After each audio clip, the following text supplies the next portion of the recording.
All right, hello my friends. It's Janet again with PV&J Crafty Room with another beautiful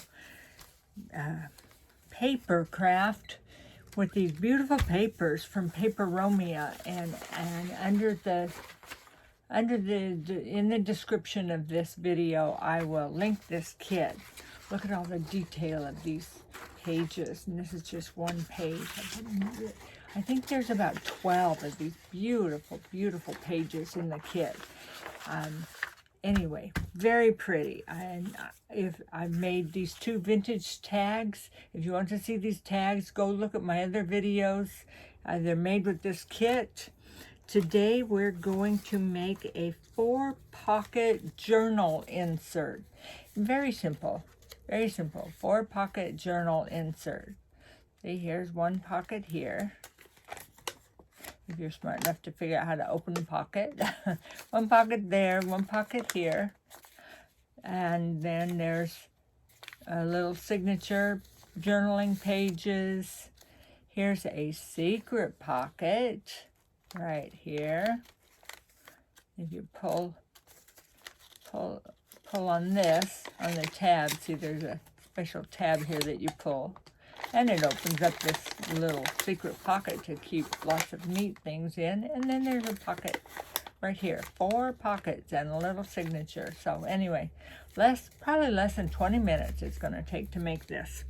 Okay, so you, first of all, the base of this is a bag. Believe it or not, it's just one of these little gift bags.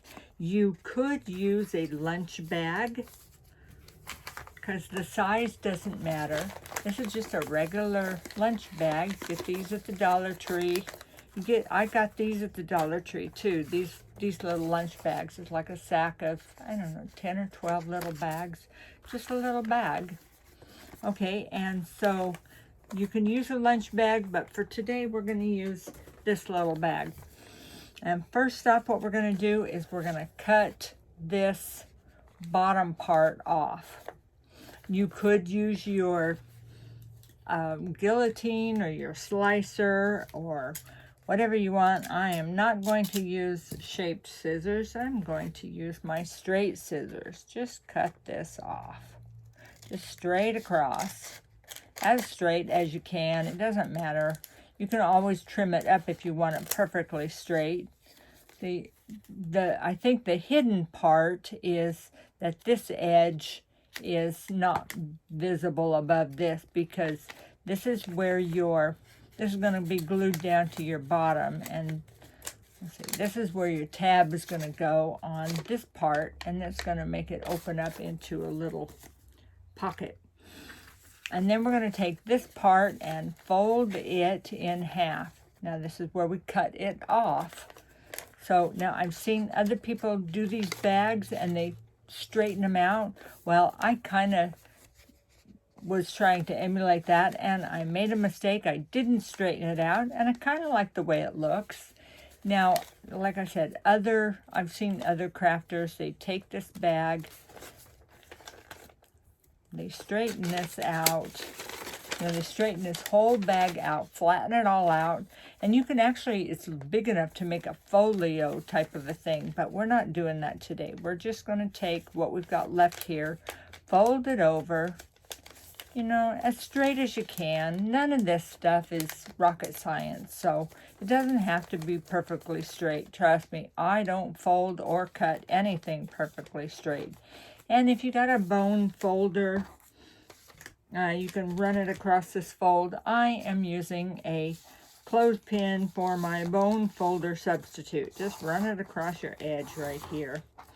Okay, so now what we've got is we've got a half of a paper bag folded, and we've got the bottom part here. So we're going to set the bottom part aside.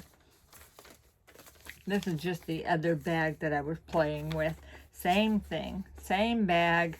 I just cut it, I just folded it in half. So let's set this aside over here. We will be using a stapler later, and it doesn't really matter. See, you just got one big pocket through your whole bag. So it doesn't matter which side you use for the front or the back. I just pick a side. And I've already cut my papers. I just took the papers and measured my little bag on here to see what flower or what part of the really pretty papers that I wanted for my front of my bag, of my little journal insert. So this is the piece that I have chosen for the front of my little journal insert. And I'm just going to glue it down. And I'm going to use, now you could use Mod Podge, you could use Aleene's Tacky Glue, you could use Fabri-Tac. This, I think, is kind of like Fabri-Tac. It's ArtQuest Perfect Paper Adhesive Matte. I got this in a group of scrapbooking papers and a whole lot of stuff I bought off of Facebook Marketplace. And I really like this glue, so I will be buying more of this when this is empty, which it's getting dangerously close to being empty. And I found this on Amazon. So I will link this glue also in the description of this video. Because if you are doing any kind of paper craft, I highly suggest using that glue. Okay, now I've got this all glued around the edges and around on the inside. I'm going to glue this on the front here. And this glue is so forgiving. You can actually slide your page around a little bit until you get it all set up to where you want it. When you start pushing multiple places down, then it starts adhering, but it's very forgiving. Okay, so see, I had it too far over on the other side, and I picked it up and laid it back down. Paper towel would be good. Paper towel laid over the top. And this is also a good thing to use a bone folder for. I'm using my bone folder substitute here, the edge of a clothespin. Go from your center out, and I'm just rubbing to rub all of the air bubbles out of the glue underneath our beautiful picture. And the paper towel is going to catch all the glue that goops out from the sides of the image. So there's our cover. There's our cover. Now if you want to put, another sticker or words or something on that, you certainly can. I didn't. So let's just open it up and work on the inside now. This is the inside cover. And on this one, where is my sample? On this one, I used a piece of coffee dyed paper and a sticker. Now these stickers, I just fell in love with these when I saw these. I found these at the Dollar Tree. Believe it or not. Now, they only have one sheet, but man, these are really pretty stickers. They're like gold foil. Yes, I already used one, but I like to keep my stickers in the package that they came in. See, they just have a little foam stickery thing on the back. So I used that, and I also put some glue around the outer side of the flower. But before I stick that on, now you could just plop that right on here and call it good. You could also cut out a piece of this paper to go in there. You wouldn't have to put a sticker in there. I'm going to use a piece of coffee dyed paper. Now, what I did was I just took a regular piece of printer paper and I soaked it in coffee and dried it. And now it's just paper that kind of looks this color for me to work with. I am going to make a video of how to dye coffee paper if you've never done it, or if you're interested in watching another video on how to do it. I think other crafters have done videos on how to coffee dye paper, but it's so fun to work with. I'm going to also make a video on how to do it. And it's fun to watch different crafters do the same projects, because everybody does it differently and everybody has a different outcome. And I think I'm going to put this here like this, and I'm going to put one of these stickers on. I may put a piece of book word pages on there too. I'm not sure yet. Let's get this glued down and we'll see what we want to put on there. I think on my sample I just have a piece of this coffee dyed paper and the sticker, except I think I also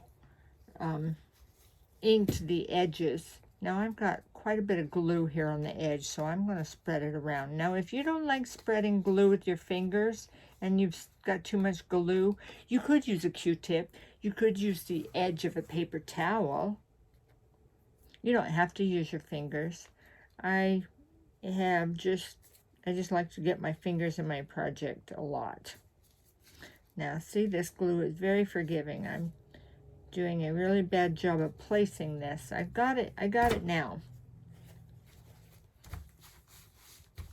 I keep telling myself I don't really need to use all that much glue on the inside, because as long as I get the outer edges glued really good and a little bit of glue on the inside, it should be good. Okay, so there's my coffee dyed page right there. And let's see, these are all roses. And this one is a rose. I think there's only one rose. Oh, no, but here's a rose. We'll use this one. Oh, I didn't ink that one. And I'm using, you know what, I think, okay, because that's sticky, I'm going to set it upside down. For inking, I don't have the Tim Holtz inking pad, which I just love. I just love watching people ink their stuff, but I don't have them yet. So I'm going to take some brown blush. It's bronzer type blush, and I'm going to go around the edge here, and I'm going to hope this glue is still wet enough that it'll hold some of this, because it's going to, you know, ink around the edge. Color age is what I'm doing, aging it. Okay. And any kind of bronzer makeup will work. You could also use brown eyeshadow. I think for what I'm using here, I just think this is kind of plain. Now when you cut, so I think what I'm going to do is I'm going to look at some of my scraps here. Now when you cut your beautiful papers, don't throw away your scraps, because they can be used for a lot of things. See, I've got little scraps here. I think I'm going to cut some of this. Yeah, I'm going to use my shaped scissors here. And I'm just winging this off the top of my head because I don't really know what I'm doing. But, you know, I think that's what makes this kind of journaling fun. Just do what you want at the moment. Okay. So now if I take this, if I put this here at the bottom, and I put this over this, I'm going to have to cover up that coffee dyed paper. I'm not really liking that because there's not enough flower showing here. So let's see, what else have we got here in our scraps? This is a nice flower, but I'm not sure that you can actually tell it's a flower. It's